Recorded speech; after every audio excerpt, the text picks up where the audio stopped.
Loin d'un vain mot, le concept gouvernant autrement prend forme et se précise. C'est dans cette perspective que le président de la République, le professeur Alpha Condé, a pris part ce lundi à la signature de 2 contrats. Le premier est un contrat de dédoublement des recettes internes pour 2 ans et le second est un contrat de performance revu chaque trimestre. Pour le président de la République, le professeur Alpha Condé, il s'agit d'un engagement qui touche tous les chefs de service, les directeurs et au-delà, les ministres. Le ministre du Budget va signer 2 documents avec la Direction nationale des impôts et la Direction nationale des douanes. Un premier document, c'est le doublement des ressources internes en 2 ans. Le deuxième document, c'est le contrat de performance. Il y a que le contrat de performance, on examine tous les 3 mois. Il y a des sanctions négatives et positives. Celui qui remplit les conditions, il y a une sanction positive, c'est-à-dire des primes. Celui qui ne s'en prie pas, il y a une sanction négative. Il faut que tout le monde sache que le gouvernement, ce n'est pas de la blague. Le contrat qu'on va signer engage les personnes. Et ils ont l'obligation de résultats. S'ils n'ont pas de résultats, on les change. Au moment où on laisse chacun sa place, on donne la chance à chacun de faire les preuves. Mais celui qui ne remplit pas, je n'aurai aucun état d'âme pour le changer. Il faut que ça soit très clair pour tout le monde. Que ce soit un ministre ou autre qui a sa femme ou son fils dans l'activité, non seulement cette société n'aura pas de contrat, mais la personne même dit est suspendue parce que c'est conflit d'intérêt. Vous créez des sociétés que vous favorisez et qui empêchent les autres sociétés d'avoir des contrats. Tout ça doit être très clair pour tout le monde. J'ai été très clair. Et maintenant, j'ai une spécialiste de la passation des marchés. Elle a déjà commencé avec le ministère de la Santé. Il y a une spécialiste de suivi des projets. Donc maintenant, tout marché sera passé au peigne fin. Toutes ces combines-là, on est en train de comprendre. Quelqu'un qui est douanier ici ne peut pas avoir sa femme transitaire. Quelqu'un qui est ministre des Finances ne peut pas avoir sa femme dans les affaires. Aucun ministre doit avoir sa femme ou son fils dans les affaires. D'ailleurs, vous avez vu l'engagement qu'on signe avec la Cour constitutionnelle, ça concerne seulement le ministre, ça concerne le ministre et sa famille, contrairement aux autres temps. Et chacun a vu ça. Donc, je n'ai aucun état d'âme. Pour les ministres concernés, il s'agit de lier l'acte à la parole pour une performance économique du pays. Les 2 contrats que nous allons signer, ce sont des engagements personnels et nous n'avons aucune voix, aucune issue, Monsieur le Président, que de les mettre en œuvre. Et je suis parfaitement d'accord avec vous, je vous ai dit ici la dernière fois, si ce n'est pas fait, Monsieur le Président, prenez toutes les sanctions que vous voulez prendre. Donc, Monsieur le Président, au nom des collègues qui sont là, nous sommes engagés moralement, physiquement et financièrement pour accompagner vos objectifs. L'engagement qu'on prendra aujourd'hui en signant ce contrat de performance est un engagement ferme. Nous avons de toute façon à l'idée d'appliquer votre politique en matière économique et financière. Et nous mettrons tout en œuvre pour relever ce défi. En clair, l'objectif est d'assurer la performance économique que le président ambitionne pour la Guinée en cette première année du premier mandat de la 4e République.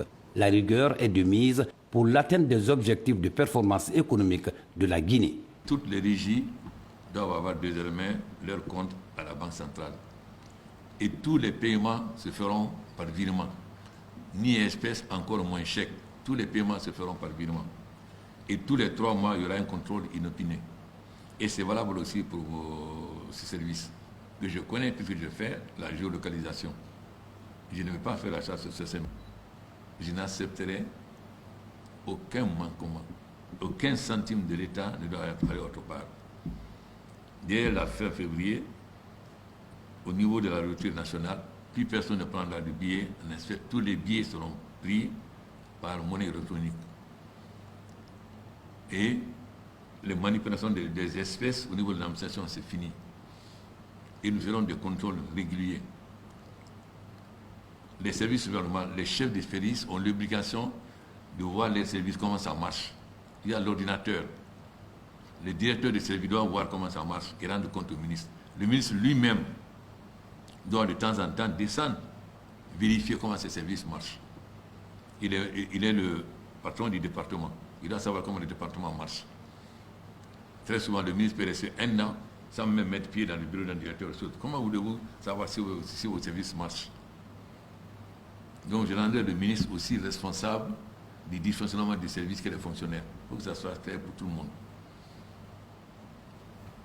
Chirac m'a dit une fois, quand il m'a reçu comme maire, M. Condé, je ne comprends pas. De toutes les anciennes colonies françaises de l'Afrique occidentale, comme Afrique centrale, c'est la Guinée qui a le meilleur avenir. Comment se fait qu'on est dans cette situation? C'est une honte qu'on soit dans cette situation, avec toutes nos richesses. Hein? Les cadres ont pris de très mauvaises habitudes. Ils ne viennent pas à l'heure, et ils viennent, ils ne foutent rien. Un document qu'on doit faire en une journée, ils mettent 3 ou 4 heures pour demander, et j'envoie mes cadres. Quelque chose qu'on peut faire en un jour dans les autres pays, on met 3, 4 jours, 1 semaine ici. Tout ça, c'est fini. Il faut que ça soit clair pour tout le monde. Les contrats de performance, comme pour tout cela. Et tous les 3 mois, on va vérifier. Et en ce qui concerne les régies, on va vérifier. Ça sera des contrôles inopinés.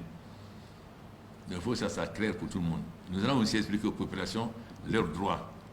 Parce que très souvent, quand les populations viennent pour avoir un document auquel ils ont droit, on leur demande de payer.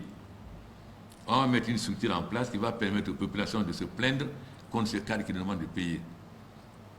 Aussi, certains inspecteurs, quand ils vont faire des inspections, se mettent d'accord avec celui qui est inspecté. Tout ça, c'est fini parce que les inspecteurs ils sont surveillés. Nous allons mettre en place une structure que vous-même ne connaîtrez pas, mais qui me permettra de savoir exactement qui a demandé quelque chose à quelqu'un. Et on va largement expliquer à la population ses droits.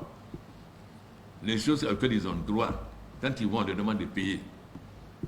Donc on va faire une large campagne au niveau de la population pour qu'ils chassent ceux à qui ils ont droit sans rien payer et ceux là où ils doivent payer. Tout ça, on va être très clair. Il faut que chacun accepte de faire sa révolution culturelle. Les habitudes passées là, c'est fini. Tout manquement sera sanctionné. J'ai fait une première visite. Vous avez averti les gens. Si je fais une deuxième visite, la même personne, on coupe la moitié de son salaire. La troisième fois, on rescue la fonction publique. Vous faites ça clairement à vos cadres. Je vais continuer. Et si un cadre est absent 2 fois, on coupe la moitié de son salaire. S'il est absent 3 fois, on dérègle la fonction publique. Et aussi, le ministre du budget doit être avec sa fonction publique. Il y a trop d'anomalies. Il y a des gens qui doivent être arrêtés depuis longtemps. Vous allez faire un croisement pour connaître exactement le nombre de cadres dans la fonction publique. Et balayer tous les fictifs. Ensuite, vous avez des gens qui ont 50 ans dans la fonction publique. Comment on peut avoir 50 ans dans la fonction publique quand la retraite est à 65 ans? Alors, j'ai fait faire un travail. Quand vous prenez sa date de naissance et sa date d'entrée en fonction, il entre en fonction à 9 ans. J'ai vu aussi chez vous des cadres qui sont au même poste depuis 30 ans, 20 ans, 17 ans. Maintenant, aucun cadre ne dépassera 8 ans dans ses fonctions. Tout cadre qui a 8 ans changera de fonction. Nous avons 70% de la population qui a moins de 30 ans. Nous avons des jeunes cadres. Et pendant ce temps, des gens occupent des postes, ils sont à la retraite, ils continuent à occuper des postes. En tout cas, il faut que ça soit très clair pour tout le monde. Et je rends les directions et les ministres responsables. Le contrat de performance, s'il n'est pas rempli, le ministre a sa responsabilité. Parce que c'est lui le patron du département. Il doit s'organiser de telle sorte que ses fonctionnaires atteignent les objectifs fixés. Ça doit être très clair. A rappelé que cette campagne de sensibilisation des populations va être sanctionnée par la mise en place des mécanismes de contrôle.